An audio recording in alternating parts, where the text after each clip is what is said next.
जरा सोचिए, स्कूल में जो ब्याज का लंबा चौड़ा फॉर्मूला रटाया गया, क्या हो अगर वो असल में एक जाल हो। एक ऐसा जाल जो एग्जाम हॉल में हमारा सबसे कीमती खजाना यानी हमारा समय बर्बाद करने के लिए बनाया गया हो। तो आज हम यही करने वाले हैं। उन पुराने धीमे तरीकों को हटाकर हम कुछ ऐसे तेज स्मार्ट तरीके सीखेंगे जिनसे ये मुश्किल लगने वाला टॉपिक एक मजेदार पहेली जैसा बन जाएगा। ये सवाल काफी दिलचस्प है।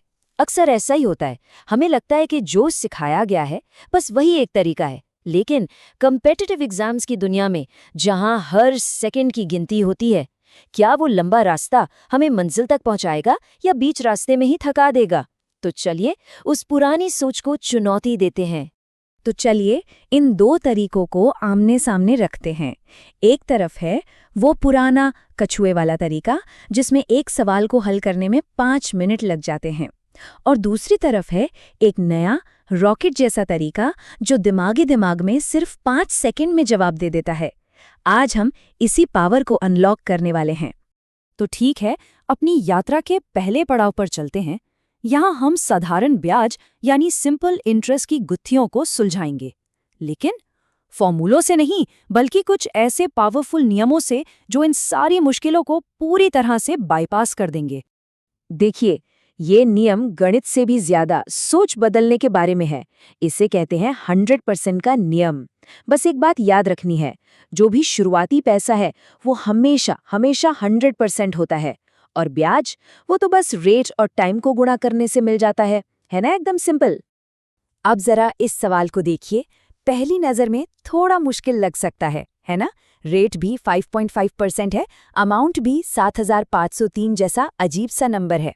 पुराने तरीके से तो इसमें अच्छा खासा टाइम लगेगा, पर अब हम इसे अपने नए नियम से दिमाग में ही सॉल्व करने की कोशिश करते हैं। तो देखो, रेट है 5.5%, टाइम है 4 साल। दोनों तो गुणा किया तो कुल ब्याज कितना बना? 22%।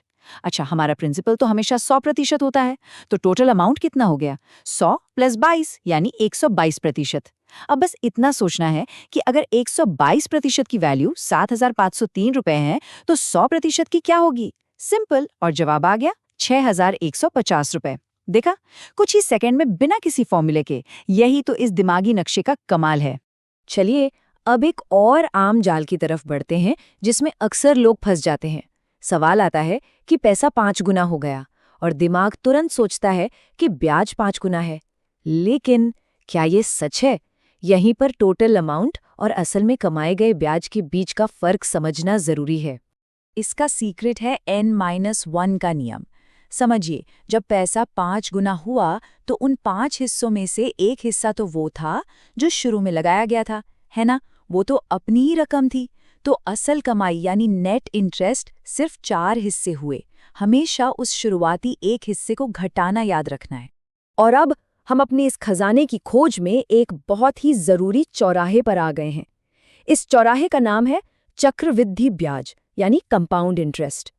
यहाँ की खास बात यह है कि हर सवाल को हल करने के लिए एक ही औजार काम नहीं आता। असली स्मार्टनेस इसी में है कि ये पहचाना जाए कि किस सवाल के लिए कौन सा रास्ता सबसे तेज है।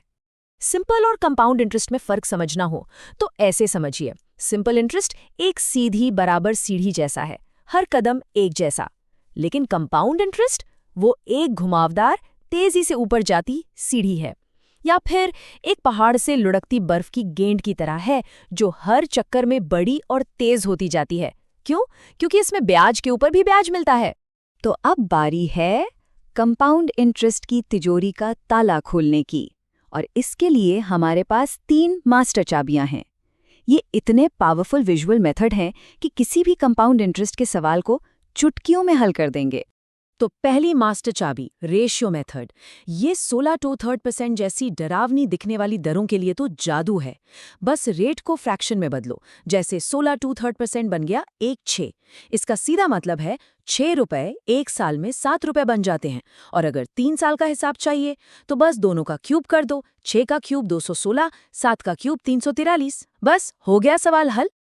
अब आती है मेरी personal favourite technique, tree method. ये तरीका ब्याज की पूरी कहानी को तस्वीर की तरह साफ कर देता है।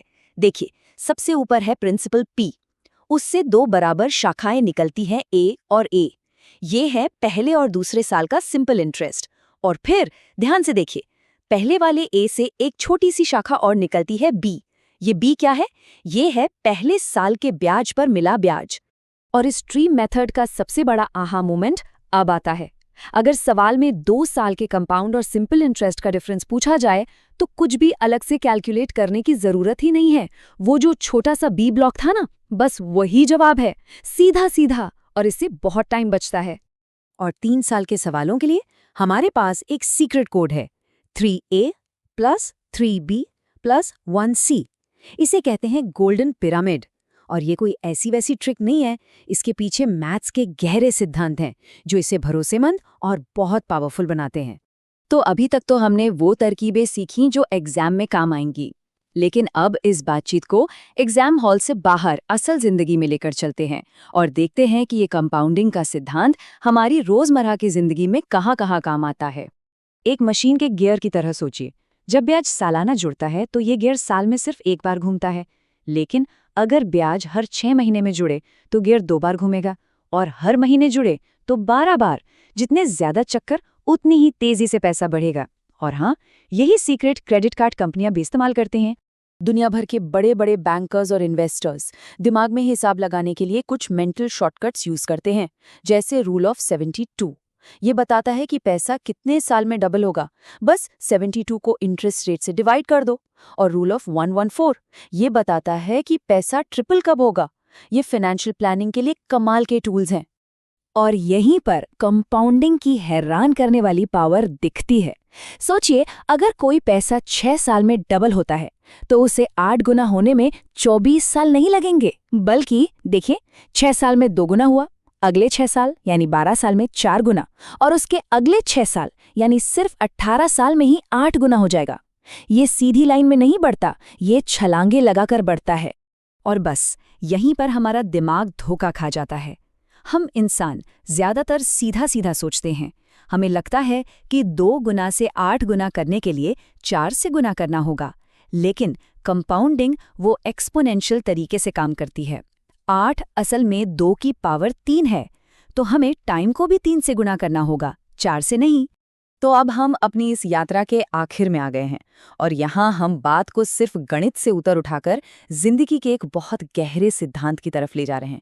क्योंकि असली खजाना इन नंबरों में नहीं है, बल्कि उस उसूल में है जो इन नंबरों को चला रहा है। एक सवाल जो हमें रुक कर सोचने पे मजबूर करता है, क्या ये कंपाउंडिंग का शक्तिशाली सिद्धांत जो छोटी सी शुरुआत को बहुत बड़े नतीजों में बदल देता है, क्या वो सिर्फ बैंक बैलेंस और इन्वेस्टमेंट तक ही सीमित है, या फिर इसका इस्तेमाल कहीं और भी हो सकता है? इस नंबर को देखिए, 37.8। ये मैथ्स का एक चौंकाने वाला नतीजा है। ये बताता है कि अगर कोई भी इंसान हर रोज सिर्फ 1% बेहतर होता जाए तो कंपाउंडिंग की वजह से 1 साल के आखिर में वो लगभग 38 गुना बेहतर हो चुका होगा। सोचिए जरा, रोज सिर्फ 15 मिनट कोई नई स्किल सीखने में लगाए जाएं तो 1 साल में वो इंसान 38 गुना ज्यादा काबिल बन सकता है। तो आखिरी और सबसे बड़ा सवाल ब्याज की दरों के बारे में नहीं है, ये जिंदगी के बारे में है। सवाल ये है कि आज किस चीज को कंपाउंड किया जा रहा है? क्या वो छोटी छोटी आदतें हैं, या नया ज्ञान, या फिर रिश्ते?